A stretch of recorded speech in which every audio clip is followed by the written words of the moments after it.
Well, I said I was not gonna do an episode on New Year's Dash, but then I watched it. And I went, I think I kind of have to do an episode on New Year's Dash because it was very good. It was way better than it should have been. So that's what we're doing. We're doing an episode on New Year's Dash, and we'll do Battle of the Belts as well. Why not? Let's have some fun. So New Year's Dash was done in the style of like a mystery card where like no one knew what the matches were. Especially the English commentary team. They had no idea what was going on. And it's like the PWG show Mystery Vortex where they don't announce the card. You know the card when the match is like just about to happen.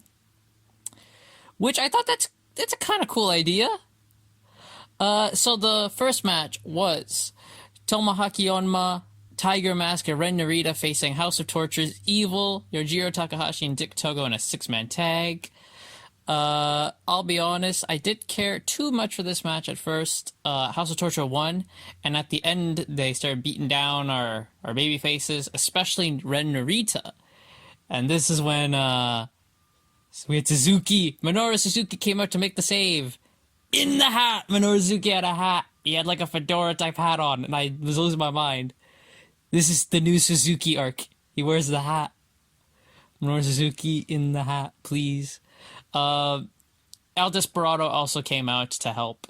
And he even said in a backstage kind of promo thing, he's like, just because Suzuki Gun's disbanded doesn't mean we still can't help each other out. And it looks like Ren Narita is kind of rocking with Suzuki and Desperado now. Things are looking up for Ren Narita. Then it was another 6-man tag as Daichi, Yoshinobu Kanemaru, and Doki. They were joined by Taka Michinoku, and they have formed the stable Just 4 Guys. That name sucks. We're Just 4 Guys.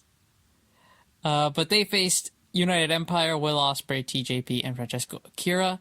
Shockingly, they beat United Empire, which I was very questionable. I thought that was a very questionable decision, but it looks like they're setting up for Kanemaru and Doki to face Catch 2-2 for the junior tag belts.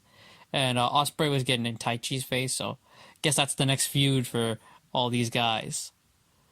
Then we had TMDK!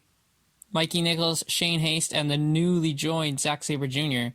teamed up to face Tomohiro Ishii and the new IWGP Tag Team Champions Bishamon of Hiroki Goto and Yoshihashi. This was a good match. I mean, now we got 6 really high caliber talent here. And just like as they should, TMDK won, and Shane and Mikey are eyeing those tag belts, and Tomohiro Ishii is eyeing Zack Sabre Jr.'s TV title. So that looks like that's going to be Zack's first defense. And Zack also got a young boy. I don't know the young boy's name, but this is one of the young boys that helped MX when he fooled someone. Like, he played a prank on someone where he's like, hey, look, there's Zack Sabre Jr. Oh, it's not actually Zack Sabre Jr., just a young boy. Like... So that happened. And then the next match was Shota Umino, Togi Makabe, Ryusuke Takuji, and Yo facing Los Ingobernables de Japón of Naito, Sanada, Bushi, and Hiromu Takahashi. So the babyface team won. Again, all the matches tonight were great. Let me just say that now, so I don't have to say this every match. All the matches for New Year's Dash were awesome.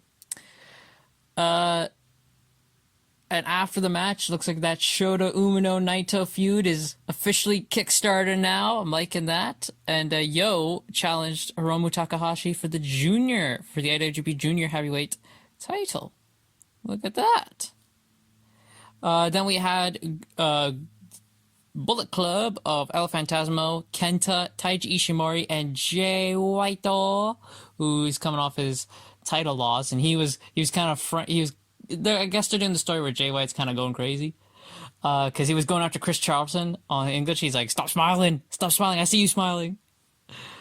They faced Tanahashi, Master Wato, and the Guerrillas of Destiny, Hikuleo and Tama Tonga.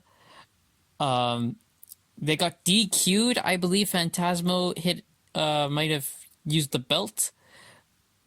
Might have used the Never Openweight title, I believe is what he did. I believe it was Phantasmo and Kenta used the Never Openweight titles. And that got Bullet Club DQ'd. After the match, they just beat up the good guys. And Jay White challenged Hikuleo to a loser leaves Japan match. So, at this point, when he did that, I went, oh, that's interesting. What's going on here? Then the report came out the day after that WWE is very interested in Hikuleo, and I went, that's what's happening. So my prediction is Hikuleo is going to go to WWE, and this is Jay White kicking him out of New Japan. Then we had the four-way to determine the inaugural provisional KOPW champion for 2023. Shingo Takagi beat Sho, Great Khan, and Toriano. He was the only logical choice to win. Please. Thankfully, he did win. There were a couple moments where I went, oh my god, Great Khan's going to win. But Shingo, he did it. He won the match. And then in the main event, what a freaking main event, United Empire's Aaron Hanare and Jeff Cobb faced Okada and Omega. What a freaking team, man. I was shocked. I'm like, oh my freaking god. That's a powerhouse team. They did a great finish where it was the Rainmaker and the V-Trigger at the same time. Call that the Rain Trigger. That was awesome. And Jeff Cobb looks like he's eyeing Kenny Omega, his U.S. title. So, ooh. And that was New Year's Dash. I had a blast watching this show. And I loved it. New Year's Dash, we'll give it out of 10. I didn't rate Wrestle Kingdom, did I? I don't know if I rated Wrestle Kingdom. I'll give Wrestle Kingdom an 8 out of 10. New Year's Dash also gets a solid 8 out of 10. Like, real good show. And then we had Battle of the Belts 5 just yesterday as I record this. So, the starting match was the Acclaim defending the AEW Tag Team titles against Team TNA's Jeff Jarrett and Jay Lethal. I was very confused because they said this is no holds barred, yet they're on the ropes and they're tagging each other in and there's ref bumps. I'm like, I think you could have just done a normal match for this because like you're not treating it like a no holds barred. But we had 2 ref bumps. Eventually, Aubrey came out to be the final ref, and she counted the 3 as the Acclaim retained the tag team titles. This was a good match. Yeah, I actually pretty enjoyed this match. Then came the match where I couldn't give less of a shit about, as Jade Cargill beat Sky Blue, TBS. I don't care. Jade Cargill won. I'm so over it. They're trying to make Red Velvet a credible threat. I'm like, yeah, Red Velvet's going to dethrone Jade Cargill. The main event was Orange Cassidy defending the All-Atlantic Championship against Kip Sabian. I would have loved if Kip Sabian won, but he didn't. Orange Cassidy won. He retained. It was a good match. And, yeah. Overall, I'd give Battle of the Belts 5 like a 7. 7.5, maybe. That's what this show gets. It was very much, I did not care about the Jade Cargill match. I never care about Jade Cargill matches.